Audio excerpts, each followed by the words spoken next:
Anurag Singh ji, doctor L Murugan जी, अपूर्व चंद्र जी, मयंक कुमार अग्रवाल जी, उपस्थित सभी सांसदगण, स्वराज के रिसर्च में लगे हुए, इतिहास के समंदर में गोताखोरी कर सत्य को जनता के सामने लाने का प्रयास कर रहे सभी रिसर्चर, स्वराज धारावाहिक को बनाने के लिए जो दिन रात मेहनत कर रहे हैं, वो सभी कलाकारगण और आज के कार्यक्रम में उपस्थित भाइयों और बहनों,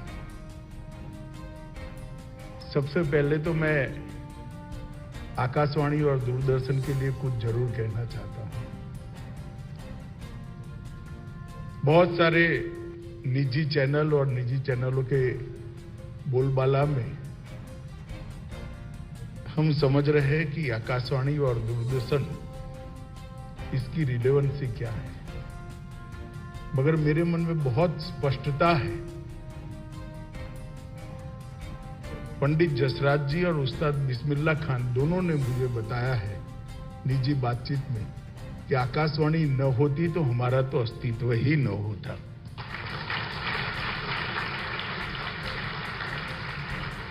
और दूरदर्शन ने भी अनेक विध कार्यक्रमों के माध्यम से समय समय पर देश को झंझोड़ने का काम किया है, देश को संस्कारित करने का काम किया है, भावनाओं को उद्वेलित कर उसको चैनलाइज करने का भी काम किया है, और अंततोगत्वा सज्जन शक्ति के संग्रह का भी काम दूरदर्शन ने बहुत तरीके से किया है। आकाशवाणी और दूरदर्शन की स्थापना से लेकर अब तक की यात्रा में आजादी से लेकर आजादी के अमृत महोत्सव तक जो लोग जुड़े रहे हैं, वो सभी को मैं मनपूर्वक साधुवाद देना चाहता हूं, मनपूर्वक अभिनंदन देना, क्योंकि भारत के भाव की अभिव्यक्ति आकाशवाणी और दूरदर्शन के बगैर संचार माध्यमों में संभव ही नहीं।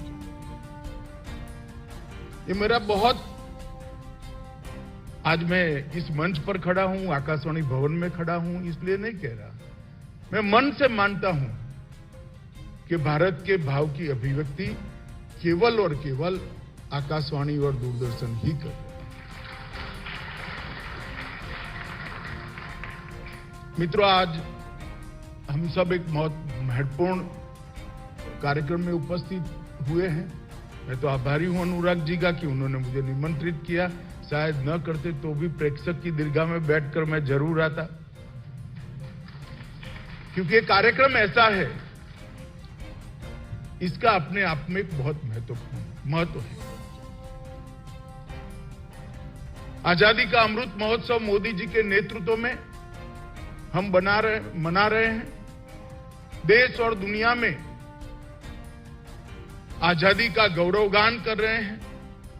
75 साल में भारत ने जो उपलब्धियां प्राप्त की है, उसका भी गौरवगान कर रहे हैं। आजादी दिलाने में नामी अनामी हजारों लाखों लोगों ने तनिक भर का भी विचार किए बगैर अपने अस्तित्व को मिटा दिया। उन लोगों के ऋण का स्वीकार भी कर रहे हैं, और साथ ही साथ अमृत महोत्सव से लेकर शताब्दी तक महान भारत कैसा होगा, उसकी रचना के संकल्प भी ले रहे हैं, और संकल्प की सिद्धि के लिए पुरुषार्थ का प्रचंड विश्वास भी व्यक्त कर रहे हैं। इसलिए आजादी का अमृत महोत्सव हमारे देश के लिए बहुत महत्वपूर्ण है। और मैं मानता हूं कि भारत यहां से जो छलांग लगाने वाला है, उसके बाद भारत को महान बनने से कोई नहीं रोक सकता। इस दिशा में हम आगे आज इसी कड़ी में स्वराज धारावाहिक का लगभग 75 एपिसोड इसी विषय को लेकर बनाने का उपक्रम अनुराग के नेतृत्व में दूरदर्शन ने हाथ में लिया। ये बहुत साहसिक कदम है। जो लोग टीम के साथ जुड़े हैं, यहां बैठे हैं, मैं उन लोगों को भी कहना चाहता हूं कि बहुत साहसिक कदम। शायद मैं एपिसोड न देखा होता तो जो अब बोलने जा रहा हूं वो न बोलता, मगर एपिसोड देखने के बाद मैं जरूर कहना चाहता हूं, क्योंकि बहुत सारे एपिसोड अभी बनने भी हैं, इसको लिखना भी है और वो पात्र को पुनर्जीवित कर उनके उद्देश्यों को चरितार्थ भी करना है। जहां तक स्वराज शब्द का अर्थ है, कोई यूरोपियन देश के संदर्भ में, पश्चिम के देश के संदर्भ में, अफ्रीकन देश के संदर्भ में, स्वराज शब्द का अर्थ शासन की आजादी होता है, खुद का शासन। हम पर कोई शासन नहीं करेगा, हमारा शासन हम खुद तय करेंगे, हम खुद करेंगे। परंतु जहां तक भारत का सवाल है, स्वराज शब्द का अर्थ स्वशासन से तक सीमित नहीं है। स्वराज शब्द अपने आप में संपूर्ण भारत को स्वतंत्र कराने का, संपूर्ण भारत को अपने पद्धति से चलाने का होता है। इसके अंदर स्वभाषा भी आती है, स्वधर्म भी आता है, स्व संस्कृति भी आती है और अपनी कलाएं भी आती है। और ये जब तक सब दृष्टि से स्वराज की भावना से हम नहीं रंगते हैं, भारत सही अर्थ में स्वराज प्राप्त नहीं कर सकता।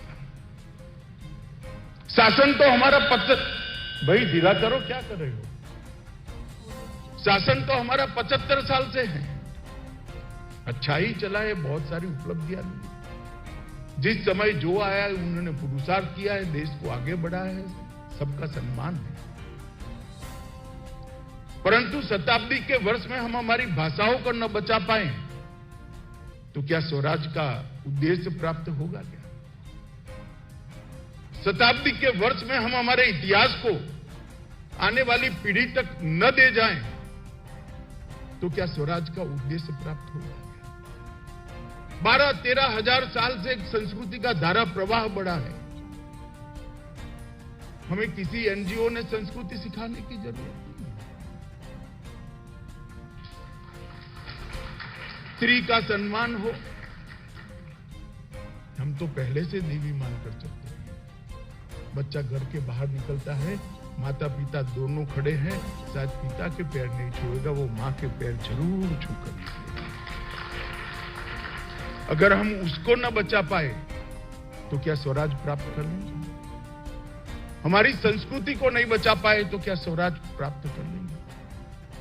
और मैं आज यहां युवा काफी बैठे, उनको बताना चाहता हूं, जिन्होंने हम पर शासन किया, उन्होंने हमारी सारी उत्कृष्ट व्यवस्था को तहस नहस नष्ट कर दिया।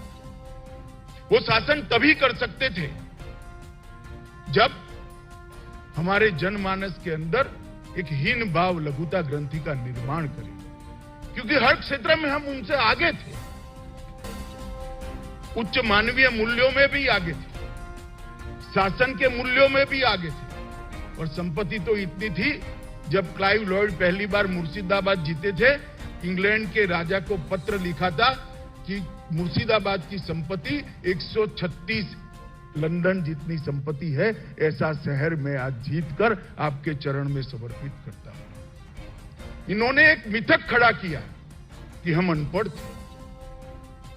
जिस देश ने दुनिया को गीता दी है, जिस देश ने दुनिया को वेद दिए हैं, जिस देश ने दुनिया को जीरो दिया है, शून्य दिया है, जिस देश ने दुनिया को खगोल शास्त्र दिया है, वो कैसे अनपढ़ हो सकता है?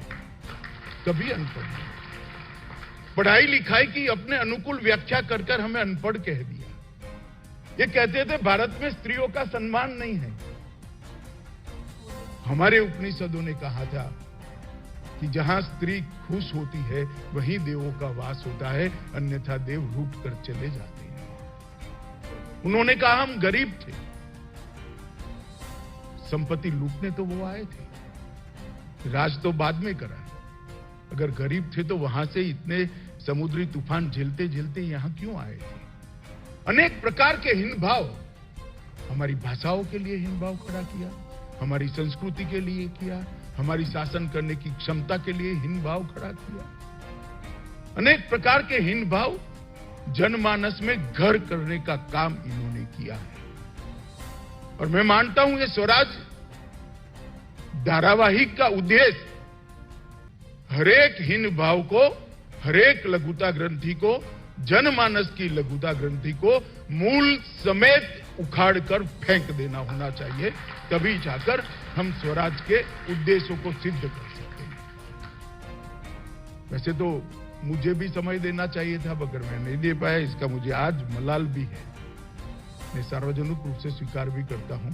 अनुराग भाई ने 2-3 बार मुझे कहा था, मगर मैं बैठ नहीं पाया।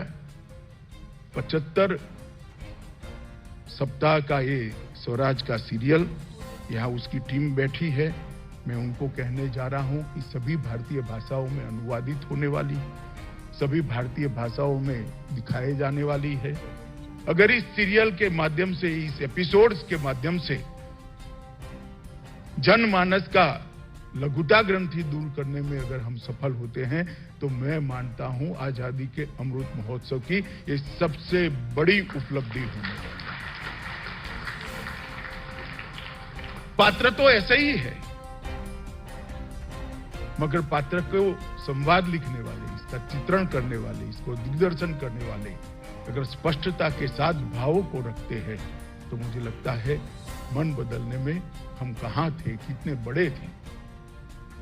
और आज मैं जो युवा बैठे हैं उनको कहना चाहता हूं, जो अपने इतिहास में से अच्छी चीजों का गौरव नहीं करते हैं, अपने इतिहास को समझकर इतिहास पर अभिमान नहीं करते हैं, इतिहास का गौरव नहीं दिल में बसाते हैं, वो कभी भी महान भविष्य की रचना नहीं कर सकते हैं। महान भविष्य अगर देश का बनाना है, तो हमारे महान इतिहास का हमारी युवा पीढ़ी में गौरव खड़ा करना पड़ेगा। और इस स्वराज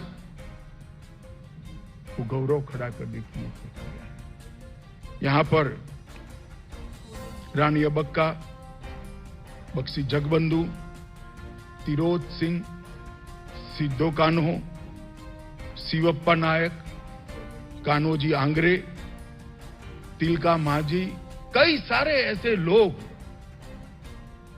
जो अपने आप को बहुत बड़े व्यक्ति के नाते जीवन जिए हैं। अपने आप बड़ा होने का अर्थ उनको मालूम था। बड़ा होने का अर्थ बड़े बड़े महल और गहने पहनकर महालय में रहना नहीं है, मन से बड़ा होना, उद्देश्य बड़ा होना, वो उनको मालूम था और उन्होंने जीवन इस तरह से जिया है। ऐसे 75 एपिसोड का जो यहाँ पर धारावाहिक चल रहा है, मैं बहुत मन के साथ शुभकामनाएं देता हूं कि धारावाहिक हमारे युवाओं को झंझोड़ कर रख दे, हमारे युवाओं के मन में हमारे इतिहास पर गौरव पैदा करे और एक लघुता ग्रंथि जो अनेक सालों से खड़ी करने का प्रयास किया है, उसको छिन्न भिन्न कर कर महान भारत की रचना की दिशा में हम मोदी जी के नेतृत्व में आगे बढ़े। यही प्रभु प्रार्थना और यही अभ्यर्थना के साथ मेरी बात को समाप्त करता हूं। वंदे मातरम।